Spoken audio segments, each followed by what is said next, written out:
Physiological calorie value of foodstuffs. Energy value of foodstuffs are usually expressed in terms of a term known as calorific value. The calorific value is defined as the quantity of heat liberated in calories by the complete combustion of a unit mass of the foodstuff in excess air or oxygen under specified standard conditions. The calorific value depends on the nature of food and relative proportion of proteins, fats, and carbohydrates present in that food. It is usually expressed in kilocalories and the standard mass taken is 100 gram. This term is used to grade different foodstuffs or fuels. Greater the calorific value, higher the quality of foodstuff or fuel. Different fuels as well as foodstuffs are graded on the basis of their calorific values.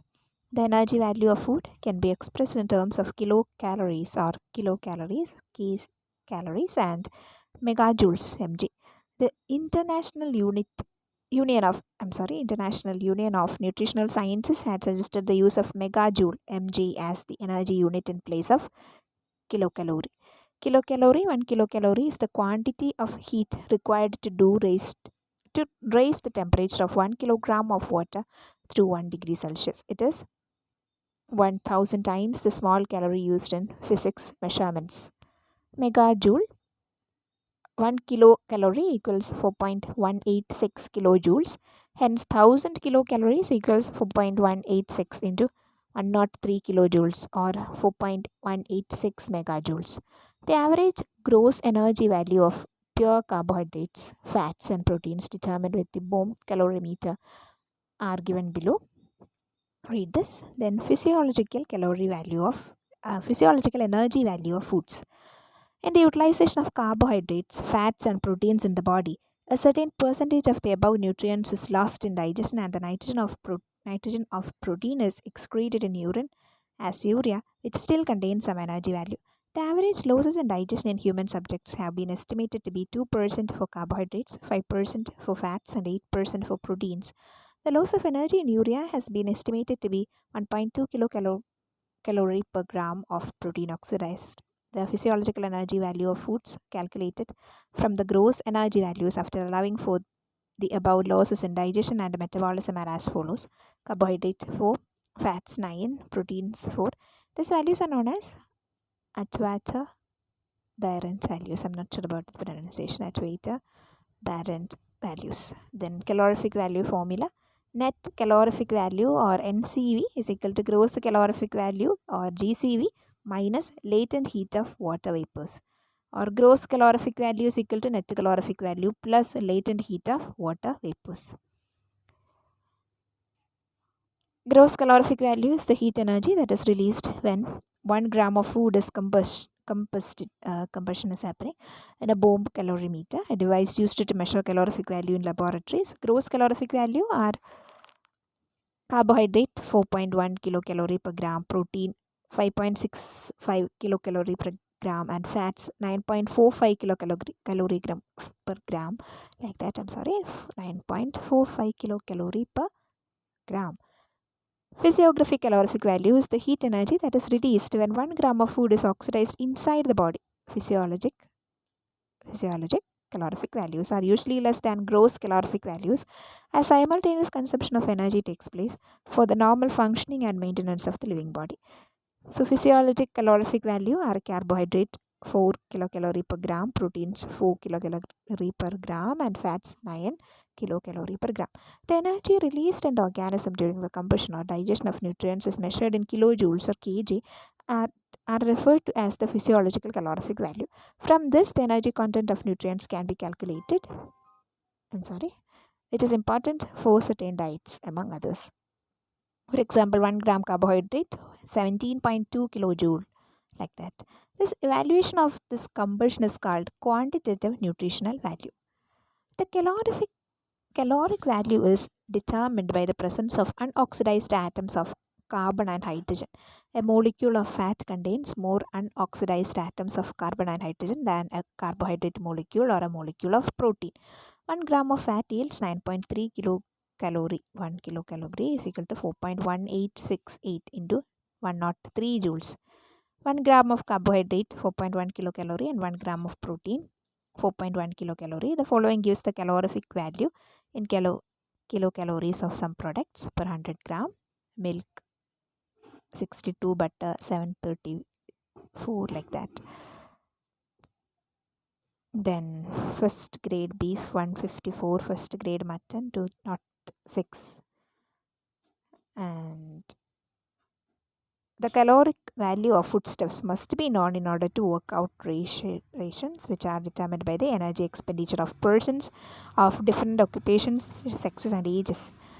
Then, antioxidant nutrients, a substance that protects cells from the damage caused by free radicals, unstable molecules made by the process of oxidation during normal metabolism.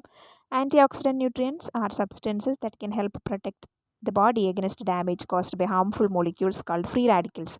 Free radicals are highly reactive molecules that can cause oxidative stress, which has been linked to various health problems, including heart disease, cancer, and aging. Antioxidants are compounds that inhibit oxidation, usually occurring as an auto-oxidation, a chemical reaction that can produce free radicals. Antioxidants are substances or atoms that can give up an electron to free radicals. This prevents their toxic effects. Antioxidants are molecules that inhibit the oxidation of other molecule. Oxidation is a chemical reaction that can produce free radicals, thereby leading to chain reactions that may damage the cells of organisms. Antioxidants may be considered as scavengers of free radicals. The production of free radicals and their neutralization by antioxidants is a normal body process. Here are some important antioxidant nutrients. Vitamin C. Vitamin C, also known as ascorbic acid, is a water-soluble micronutrient essential in the diet for humans, although most other mammals can readily synthesize it. Vitamin C's ability to easily donate electrons make it a highly effective antioxidant. It protects lipids both by disabling free radicals and by aiding in the regeneration of vitamin E. In addition to its role as an antioxidant, vitamin C is a required part of several enzymes involved in the synthesis of collagen signaling molecules in the brain or neurotransmitters, some hormones, bile, and amino acids. So, vitamin C also reduces formation of nitrosamines, cancer-causing agents in some cured and processed meats. So, vitamin C levels in the body are affected by the amount in the diet, which influence how much is absorbed and how much the kidney allows to be excreted, such that the higher the intake, the more vitamin C is excreted. Vitamin C is not stored in any significant amount in the body, but once it has reduced a free radical, it is very efficiently regenerated, and therefore it can exist in body as a functioning antioxidant for many weeks. Vitamin C efficiency scavenges free radicals and inhibits lipid peroxidation. It also promotes the regeneration of alpha tocopherol from alpha tocopheroxyl radical produced during the scavenging of ROS. Citrus fruits, oranges, grapes, gooseberry, amla, guava, green vegetables, cabbage, spinach, cauliflower, melons are the dietary sources of vitamin C. Then vitamin E.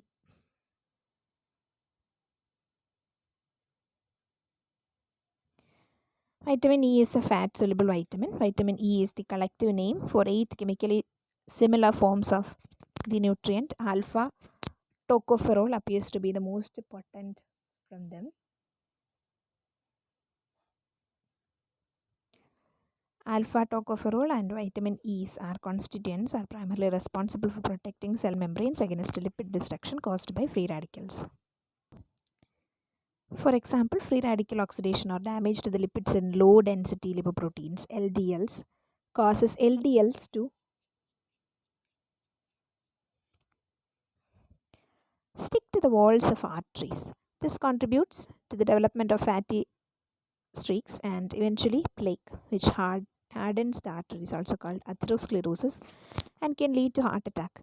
Alpha tocopherol protects LDL from being oxidized and therefore helps protect against heart disease. After alpha tocopherol interacts with free radical, it is no longer capable of acting as an antioxidant unless it is enzymatically regenerated. This is an antioxidant present in all cellular membranes, protects against lipid peroxidation. Alpha tocopherol can directly act on oxyradicals and thus serves as an important chain breaking antioxidant. Then unprocessed vegetable oils like cottonseed, peanut oil, sunflower oil, whole grains, leafy vegetables, legumes are the sources of vitamin E. And beta carotene, carotenoids are pigments synthesized by plants that give them their yellow, orange, red, and deep green color.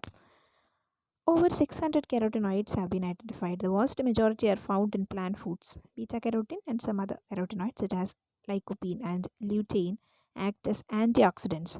Through their antioxidant activities, carotenoids enhance immune function, protect cell membranes and LDL from oxidative damage, protect skin from sun damage, and protect our eyes from oxidative damage that can lead to vision impairment.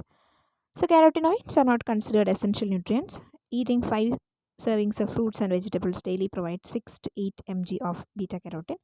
Beta carotene is a provitamin, an inactive form of vitamin that must be converted to active form in the body.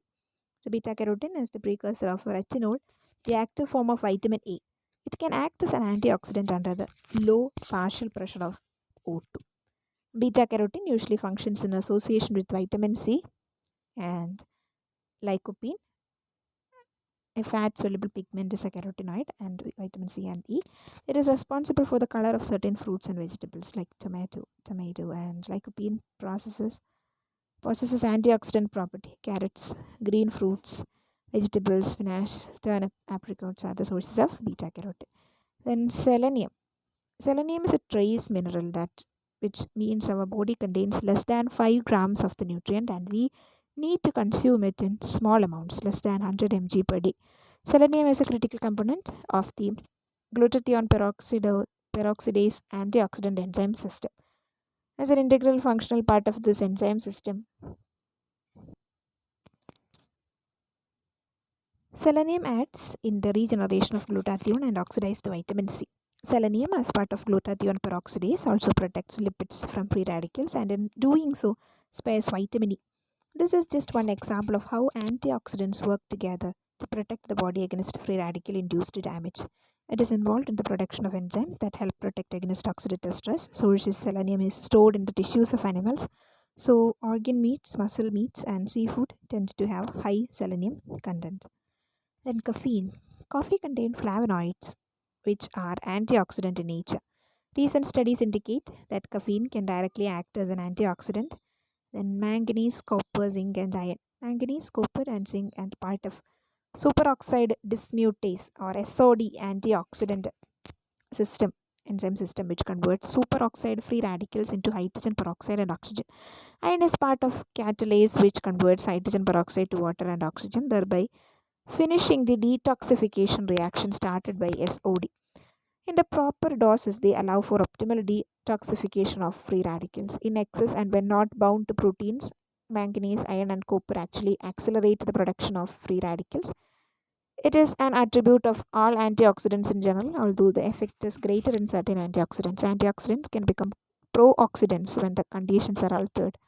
Recall that oxidative stress results from an imbalance in free radicals with their detoxifying and repair systems. Oysters, red meat, poultry, and legumes are good sources of zinc. Then polyphenols. Polyphenols are a diverse group of antioxidants found in plant based foods like fruits, vegetables, tea, and cocoa. They have been associated with numerous health benefits, including reducing inflammation and protecting against chronic diseases. That is, polyphenols. Consuming antioxidant rich food is scientifically supporting to reduce the risk of chronic diseases. Antioxidants have specific functions and they can act in concert with each other to protect against free radicals. Some antioxidants are involved in the regeneration of other antioxidants. Many phytochemicals act as antioxidants, but they perform several other functions as well. Dietary antioxidants and phytochemicals in the proper dosage are beneficial to health but can cause harm in excess. So, movements of GI tract, gastric motility, and intestinal motility.